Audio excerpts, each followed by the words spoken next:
I'm John Lutterlock. I've spent most of my life either in the insurance industry or in banking and finance. And I've held some senior positions with some major bank names that you would know. But the largest position I held was as Managing Director of GE Capital Europe. That was about 20 years ago when I set up a new group which managed companies that are investing in various financial products. A year ago, I became a director of a company called the Legacy Funding Corporation, where we specifically talked to the finance directors of charitable institutions on a wide range of products.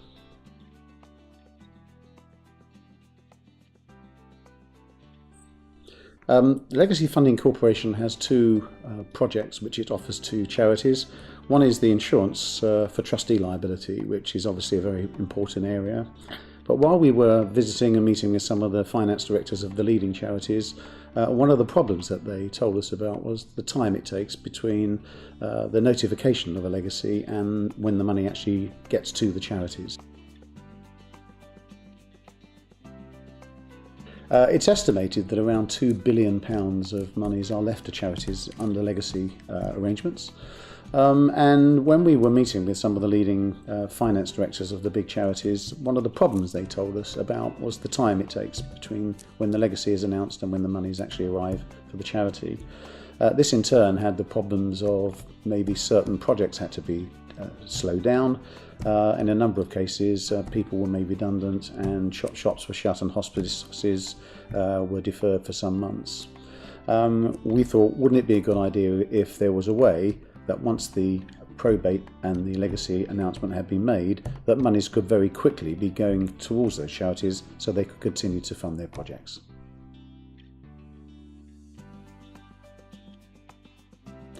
Well, firstly, one of the Wilmington Group companies is Smee & Ford, a specialist company that deals with legacies and charities. So they will be notifying us, first of all, that a charity announcement has been made. Quite often we would expect the finance directors of the charities to contact us directly to request funding. But we then work, once that announcement's been made, we then work very closely with the law firm or the council dealing with the probate to ensure that all the documentation and the rules of engagement are correct. To put it simply, once the monies have been advanced, the solicitor gives an undertaking that when the estate is finally settled, that monies go to pay off the promissory note first and then the balance goes to the charities. But of course the charities had the value and the time of that money during that period.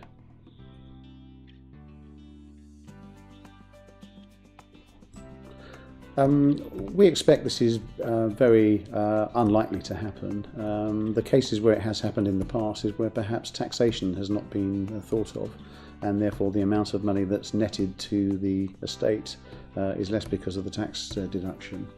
But it's one of the reasons why the Legacy Funding Corporation advances 70% of the stated amount. That means we know there's a comfort level between what we're advancing and what the estate may finally be settled at.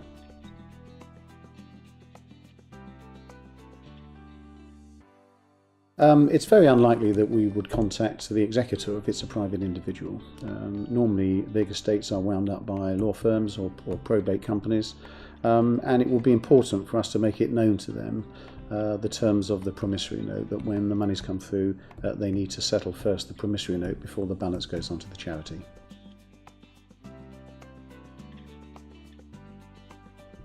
It's actually a very quick process. Once the charity has agreed that it would like to take up the service, we estimate it will take less than 14 days before funds are actually paid to the charity.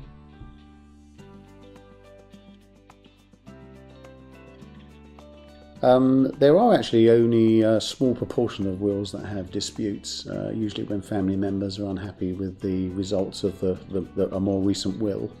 A judgment has to be taken first by the charity and also by us and the bank's underwriters that this is a probate case which will go through with simplicity. It is possible that we may be concerned about any claims against the estate and therefore would not be able to advance a transaction in that circumstance.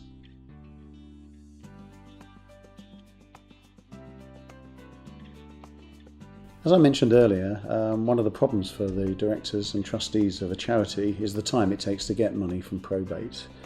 So the fact that these monies are coming through in some cases a year or 18 months before they would normally be banked, it gives the charity a chance to continue with the good works of hospices, of projects that it's doing in the community, knowing that that funding will be made good when the estate is finally settled.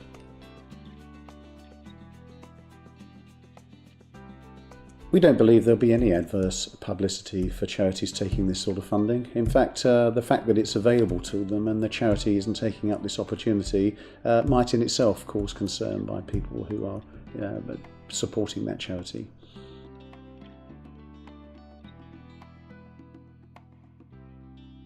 There is no restriction at all on what the monies are spent on.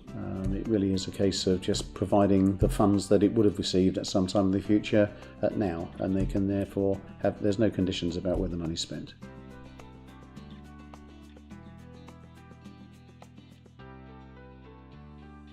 Firstly, the charity feels much better because it is enabling it to fulfil some of the obligations that it has.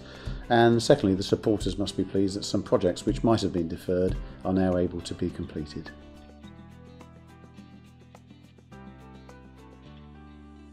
We actually believe this will be really good for the UK economy because it means that charitable work can continue, people can still continue to be employed. In fact, we already have had a meeting with Nicholas Hurd's office to see whether the government felt that this was a worthwhile proposition, and they were extremely keen to support it.